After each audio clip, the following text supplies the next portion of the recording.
Силабус бұл студент үшін оқу программасы. Силабусты мұғалім оқытушы даярдайды. Бирок силабустун алдында сөзсүз иштелип чыга турган документтер бар да.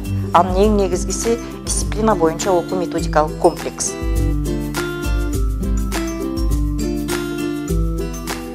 Силабустан студент өзүнө тиешелүү болгон бардык суроолорго негизинен жооп алыш керек да. Ал суроолор кайсылар? Мен каердемин? Бул жол картасы катарында кызмат кылат деп айтсак болот силабусту. Мен каердемин? Мен каяка барамын? Аяка кантип барам? Аерге жеткендикти кантип билем деген сыяктуу суроолор болсо, ошону силабустан ал табыш керек да жоопту. Мисалы, мен каердемин деген суроого силабуста пререквизит деген пункт жооп берет.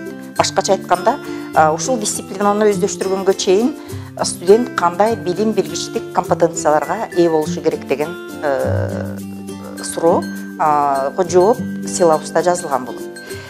Мен каяка барам деген суроого ошол дисциплинаны окутуунун максаттары кайсылар? Ал максаттарга жетиш үчүн кайсы милдеттер чечилиши керек? Ошолор аркылуу анан кыскача дисциплинанын мазмунун окуу аркылуу ошо мен каяка барам деген суроого жооп алат. Мен аяка кантип жетем деген суроо бар дейм. Аны студент кандай тапшырмаларды аткаруу менен, сабактардын расписаниясы аркылуу, жадыбал аркылуу ал суроого жооп табат. Ал жерге жеткендикти кантип билем деген суроого, демек ушул курстун аягында студент экзамен тапшырат, экзаменде көрсөтүлгөн баа ал канчалык деңгээлде предметти өздөштүрдү, кандай деңгээлде өздөштүрдү, жеттиби, жетпедиби деген суроого ошол жооп берет. Ошондой эле силабус бул уюштургучу инструмент. Башкача айтканда, окутууну кантип уюштуруш керек. Ушул предметти өздөштүрүш үчүн мен кандай жардамды ала аламын? Ал мугалим кайсы жерде отурат, телефону кандай, электрондук поштасы кандай, кайсы күндөрү кафедрада болот, кайсы сааттарда ал студенттер үчүн консультация өтөт деген маалыматтардын бардыгы ошол силабуста камтылышы керек. Экинчиден, студентке керек болгон ресурстар жөнүндө маалыматтар болуш керек. Ал ресурстар кайсылар?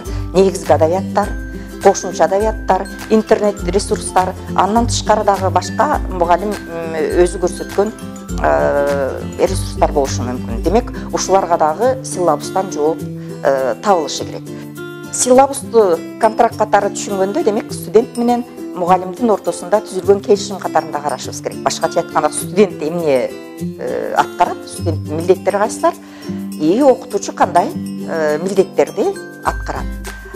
Башкача айтканда, студентке карата мугалимдин талаптары көрсөтүлүшү керек, студент аткара турган милдеттер көрсөтүлүшү керек.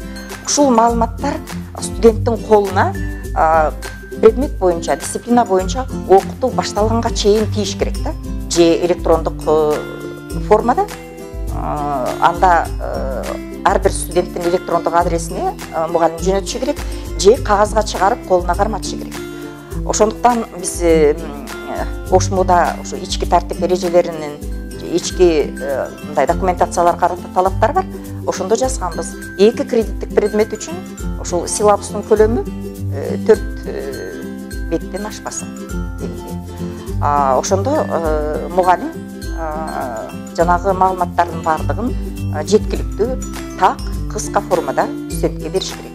Эгер студенттер түшүнүксүз силабусту окугандан кийин кандай суроолор келип чыкса, мугалимге сөзсүз кайрылууга акысы бар. Кайрылат, ошол суроолорду токтоп алса болот. Негизинен силабус ушул.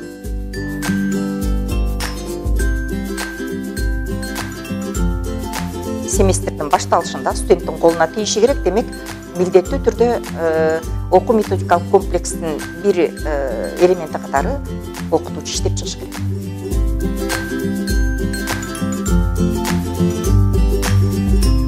Силабус ар бир семестр үчүн түзүлөт.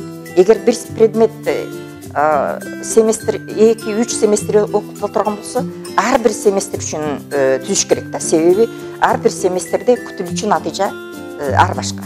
Ошондуктан силабус семестрге түзүлөт. Анын үстүнө азыр мобилдүүлүк деген бар. Бир семестрден кийин студент которулуп кетиши мүмкүн. Демек биз семестрге талап кылабыз. ОМКны 1 жылга 1,5 жылга канча семестр окутулса, окуу методикалык комплекс ошончо убакытка түзүлсө боло берет. Анан окуу методикалык комплексти окутуучулардын коллективи, башкача айтканда ошол предметти окутуп аткан баардык мугалимдер чогулуп түзсө да болот. Ал эми силабус бул жалгыз мугалим кайсы группага өтүлсө, ошол группанын студенттери үчүн түзөт.